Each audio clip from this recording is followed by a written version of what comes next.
Hello and welcome. My name is Marette Passero and I'm an independent Stampin' Up! Demonstrator. I'm so glad you joined me for another Crush on Stamping video. Today we're going to make this card featuring the Good Tidings Stamp Set and the Merry Little Christmas Designer paper. So it's really fairly simple, so let's get started. You'll find these products in the 2017 holiday catalog from Stampin' Up!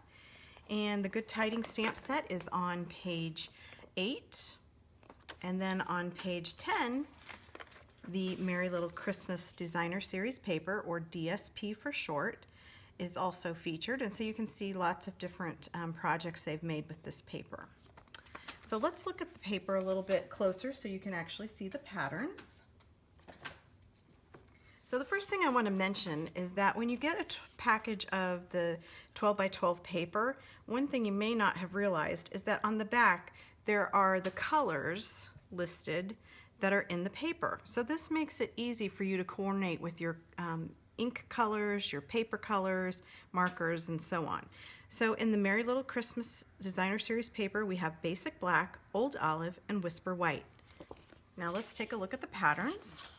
So you get 12 sheets in the package, and each one has a separate pattern on each side, but there is a pattern on both sides of the paper, so you do have to make a decision. So one side is a black pattern, and then the other side is a green pattern. So here's some of the patterns. There's snowflakes, polka dots. Then they did a leaf pattern in the black and the old olive, which I think is stunning. So, you know, this is maybe mistletoe, actually, not leaves. There's some snowflakes. Oops, my trees are upside down. But some, you know, trees. So black and white is always a classic combination and will make a striking card. There's also small diagonal stripes and large wide stripes.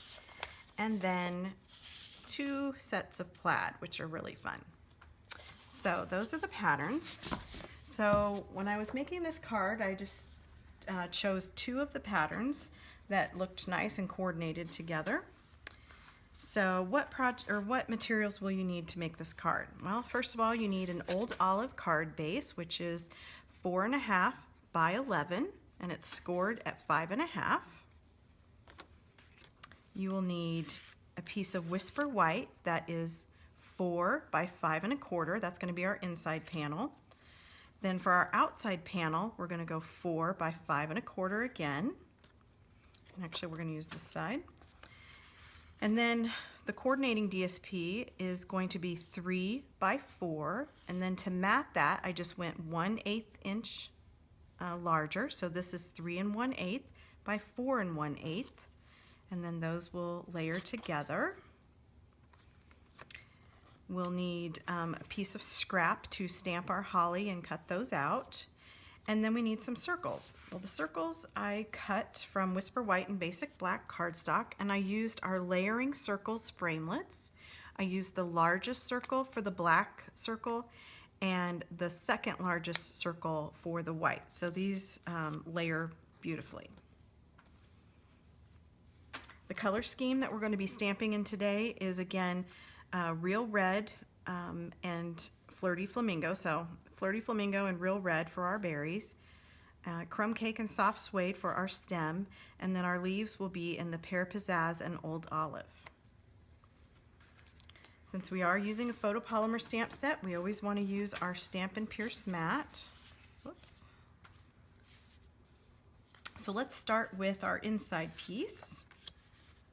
So we're going to take our inside greeting, we're going to ink it up with our Old Olive because that's the darker color and it makes it more readable. And we're just going to ink that on this panel. So that turned out nicely. And then we're going to use our smaller holly leaf to just kind of make this coordinate or tie in with the front of the card. So I'm going to use the Pear Pizzazz on the more solid image. Stamp that down. Then I'm going to use the more the second layer, or the highlighting layer, in our Old Olive. Just line that up, go over the top. And then it's time for our berries. So we have these cute little berries. So we have the two images again. We're going to use the more solid one in our Flirty Flamingo to give us that high amount of contrast.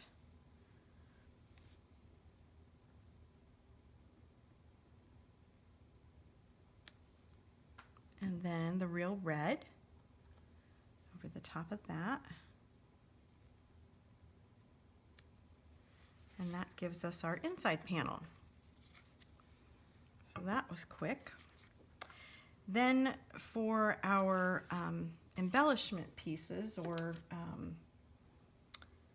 pieces that, let's put this in here.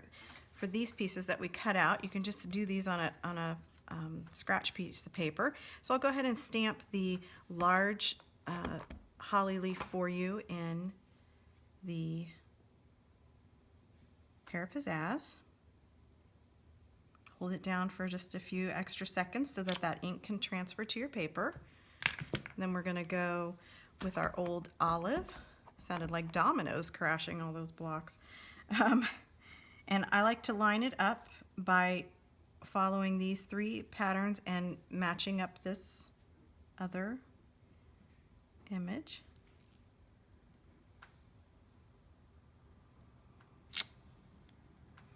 And then for our berries, again, that Flirty Flamingo.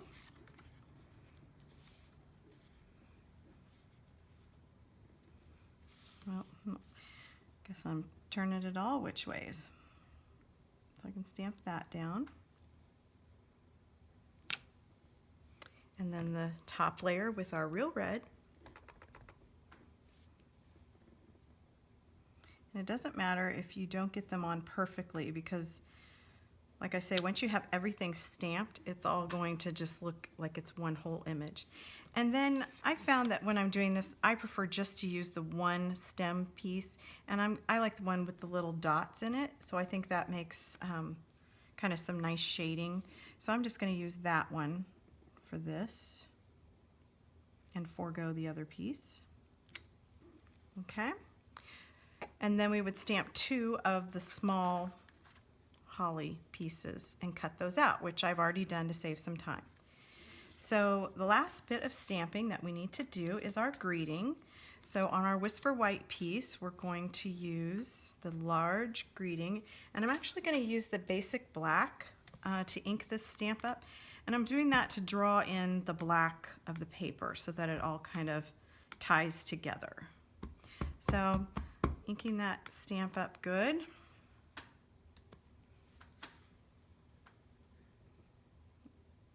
And then straight down and straight up is what I'll end up doing once I lift the stamp. And I'm going a little bit more to the right because in the card you'll see I want to kind of cut half of that circle or sliver off of that circle. And that's what kind of makes it really look good. Now this will adhere to the paper, so if you just kind of stick your finger under there and then pull it off, it'll release for you. So now it's time to do some mounting for the card.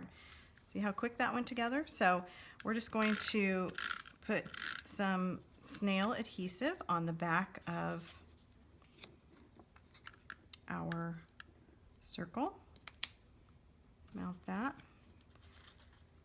Of course, when you're doing it on camera, it's never quite centered, but hey, it's going to be fine. I'm not going to pull that off. Mount our green piece onto our black. You can always reverse the patterns, but Stampin' Up's done a nice job of mixing medium-sized patterns with larger size or larger scale patterns so that you have a really nice variety within a stamp or in a package. And then of course we have our old olive base, so we want to fold that in half on our score line and give it a crisp fold with our bone folder. And we can mount our snowflake piece on there.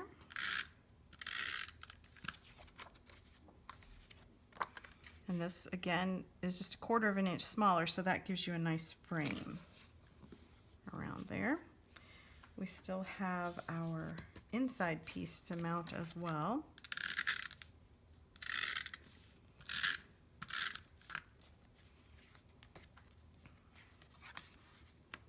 Make sure you mount it the right direction. Okay. And then this panel is going to fit flush up against that edge of that cardstock. Don't worry about getting all the measurements straight from the video, because I will put them on my blog for you to have easier access to them at CrushonStamping.com. Okay, now it's time to put our greeting on, and since I'm only wanting to adhere it on the right hand side, I'm only going to put the adhesive over there so that I don't end up getting my scissors all full of adhesive. But I am going to leave just a bit overhanging, just as a more random look, and I think it adds to the design of the card. So see how this is overhanging? We do need to trim that off or it's not going to fit in an envelope. So I'm just going to take my long-handled scissors and just trim along the inside edge. And by going from the inside, I'm able to see exactly where I need to cut that. Okay. And then our pieces that we had previously stamped and cut out, I went ahead and did that. I've used the regular size dimensionals on this large holly. And that can go right down here. And then we have the two little baby hollies, and I used the little mini dimensionals on there. So that turned out nicely. Whoops, I have to take the adhesive off. That's how they stick. And then this one can go up here. Well, yeah, I did take that off. So there you go. That's how I created that card. So I hope you enjoyed looking at this or learning how to make this card. I will show you the other samples if you missed them in the last video. This one has a vellum overlay with a brighter colored stamping of the holly leaves. Here's a gift tag.